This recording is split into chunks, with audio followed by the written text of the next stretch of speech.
ओम नमः शिवाय। हर हर महादेव। आज हम शिव महापुराण का रुद्र संहिता का 19वां अध्याय करेंगे। एकाक्षी कुबेर का परिचय। ब्रह्मा जी ने कहा, जब मेरा पहला पद्मकल्प हुआ था तब उसमें मेरे मानस पुत्र पुलस्त्य से विश्रवा का जन्म हुआ, जिससे एक वैश्रवण नाम का पुत्र हुआ, जिसके अलकापुरी में को भोगा और उग्र तप द्वारा शंकर जी की आराधना की। उस समय मेघवाहन कल्प प्रारंभ हुआ था। तब अलकापुरी अधीश्वर के उग्र तप को देखकर शंकर जी प्रकट होकर उसे साक्षात दर्शन देने आए।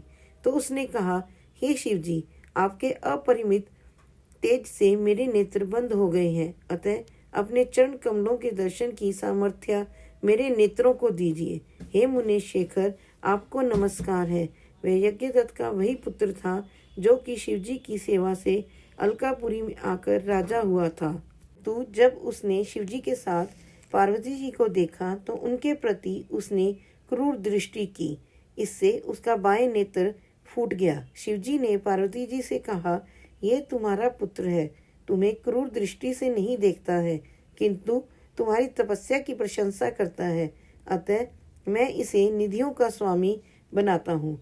यह गुहों का ईश्वर होगा। ऐसा कहकर शिवजी ने उसे धनपति बना दिया और पुनः उमा से मिलाकर यह कह दिया कि आओ, यह तुम्हारी माता है, इनके चरणों में प्रसन्न चित्त से प्रणाम करो।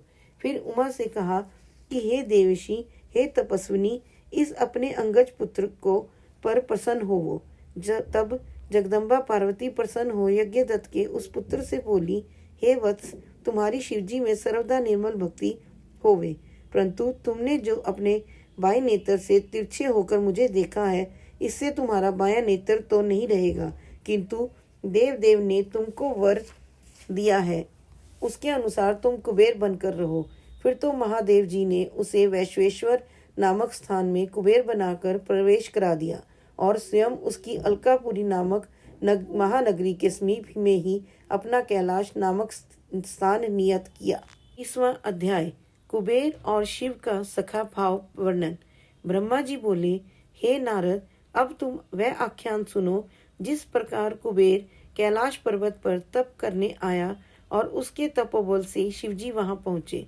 कुबेर को कठिन तप करते देखकर ब्रह्मा के अंश से उत्पन्न रुद्र शिवजी की इच्छा से वहां जाने के लिए उत्सुक हुए और जोर जोर से अपना डमरू बजाने लगे, जिसकी ध्वनि त्रैलोक्य में व्याप्त हो गई। विष्णु और ब्रह्मादिक सब देवता तथा मुनि और वेद शास्त्र और सिद्ध लोग भी मूर्त होकर वहां पहुंचे। साथ ही असंख्य गणों सहित अपनी लाखों करोड़ों की सेना के साथ शिवजी, ब्रह्मा, विष्णु सहित बड़े प्रेम से रुद्र रूप में शिवजी के दर्शनार्थ वहां पहुंचे। शिवजी को आता देख महात्मा कुबेर ने आदर से उठकर भक्ति पूर्वक अनेक प्रकार की भेंटों से सपरिवार सहित उनकी पूजा की और आलिंगन कर अलकापुरी के समीप में ही ले जाकर निवास कराया। फिर शिवजी ने विश्वकर्मा को बुलाकर उस कैलाश पर्वत पर अपने भक्तों और अनुचरों के लिए स्थान बनाने की आज्ञा दी। विश्वकर्मा में अनेकों प्रकार के स्थान बना दिए। इस अवसर पर हरि की प्रार्थना से शिवजी बहुत प्रसन्न हुए। फिर कुबेर पर कृपा कर शिवजी कैलाश पर्वत पर गए और एक शुभ मुहूर्त देखकर उसमें प्रवेश किया। विष्णु आदि देवता आनंदित हुए और मुनि और सिद्धगण भी आनंद से शिवजी का अभिषेक किए और अनेक प्रकार की सामग्रियों से उनकी पूजा की। ऊपर से मांगलिक पुष्प वृष्टि हुई। अप्सराएं नाचने और गाने लगी। सुखदायक जय और नमः शब्द होने लगे। जब शिवजी सिंहासन पर बैठे तो विष्णु जी आदि देवताओं ने अलग अलग स्तुति की। शिवजी ने सबकी मनोकामनाएं पूर्ण करी। जब सब देवता अपने स्थान को चले गए तब शिवजी ने मुझको और विष्णु को आसन पर बिठाकर बहुत बार प्रीतिपूर्वक संबोधन कर कहा कि हे हरि, हे ब्रह्मा, तुम दोनों मेरे अत्यंत प्रिय हो। अब तुम लोग निर्भय होकर अपने लोक को जाओ। मैं तुम्हारा सुखदाता हूँ और सदैव तुम्हारी देखभाल करता रहूंगा। अब हम दोनों अपने अपने स्थान को चले। इसी समय प्रसन्न होकर शिवजी ने कुबेर के पास आकर उनका हाथ पकड़कर कहा कि हे मित्र, मैं तुम्हारी मित्रता के वशीभूत हूँ, तुम भी अपने स्थान को जाओ। हे निष्पाप, मैं तुम्हारा सहायक हूँ। कुबेर जी शिव जी की आज्ञा से अपने स्थान को आए। शिव जी कैलाश पर अपने गणों सहित ध्यान में तत्पर हो निवास करने लगे। वहां रहते हुए उन्होंने अनेकों विहार किया। कितने ही दिन तक पत्नी के बिना ही परमेश्वर शिव ने अपना समय बिताया।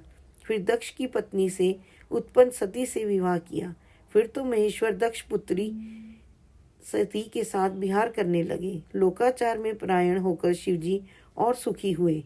हे मुनियों, यह रुद्र अवतार और शिवजी का कैलाश पर आगमन तथा उनकी कुबेर के साथ मित्रता मैंने वर्णन की। अब उनकी वह लोक लीलाएं वर्णन करूंगा जो सर्व काम फलदायक हैं।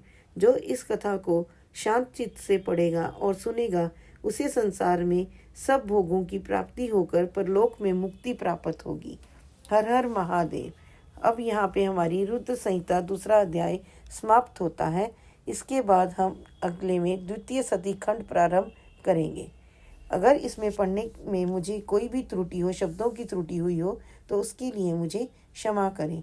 हर हर महादेव, हर हर महादेव, हर हर महादेव। जय जय श्री राधे, जय जय श्री राधे।